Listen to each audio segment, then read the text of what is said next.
করেছি, নির্যাতিত হয়েছি, কারাবরণ করেছি। আমাদের নেতা ইলিয়াস আলী সহ ১,৫০০ নেতাকর্মী গুম হতে দেখেছি। জুলাই আগস্টের আন্দোলনে আমার সহকর্মী সহযোদ্ধা ১৩ জনকে শহীদ হতে দেখেছি শুধুমাত্র একটি অবাধ নিরপেক্ষ নির্বাচনের জন্য।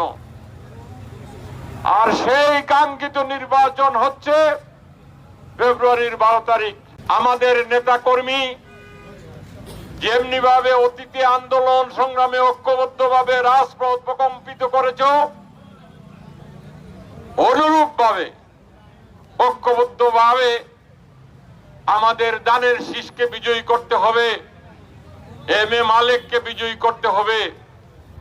আর সেই বিজয়ের বেশে আমরা সিলেট ৩ এলাকার মানুষ আমাদের নেতাকে যে আমরা হাজির হতে পারি, আপনি যে প্রতিশ্রুতি দিয়েছিলেন, আপনাকে যে আমরা প্রতিশ্রুতি দিয়েছিলাম বিএনপির প্রার্থীকে আমরা বিজয়ী করব, আমরা বিজয়ী বেশে আপনার কাছে এসেছি। উন্নয়নের রাজনীতির জন্য সারা বাংলাদেশে বিএনপি ক্ষমতায় আসার দরকার কিনা বলে এবং আমাদের দলের বিরুদ্ধে ষড়যন্ত্র করছে একটা গোষ্ঠী।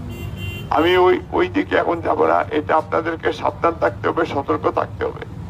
এবং দক্ষিণ বা পেঞ্চুগঞ্জ বালাগঞ্জে আপনারা দানের শীষকে উইন করার জন্য, শক্তিশালী করার জন্য আপনারা দানের শীষে আমাকে ভোট দিবেন। আমি বিশ্বাস করি যে বিএনপি বেগম খালেদা জিয়ার দিকে তাকিয়ে জনাব তারেক রহমান আমাদের চেয়ারম্যান দক্ষিণ সুরমা উনি মাজার জিয়ারতের পরে বিরামপুরে এসে বলেছেন উনি আমাদের এলাকার সন্তান। আমরা ওনার সম্মানে দানের শীষে দক্ষিণ সুরমা পেঞ্চুগঞ্জ বালাগঞ্জেও আপনারা আমাকে ভোট দিয়ে জয়যুক্ত করবেন। রাজি আছেন ইনশাল্লাহ?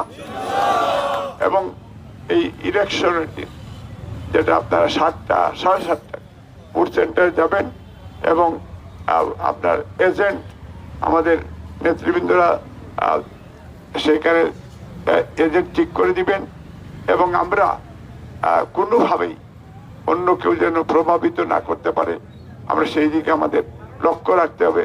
যুবদল, ছাত্রদল, স্বেচ্ছাসেবী দল, শ্রমিক দল বা আমাদের অন্যান্য সংগঠনগুলি আমাদের ভোটারদের পাশাপাশি আমাদের এই সেন্টারের সেফগার্ডের জন্য আমাদের সেই প্রস্তুতি নেওয়ার আহ্বান জানিয়ে আমি আমার বক্তব্য শেষ করছি।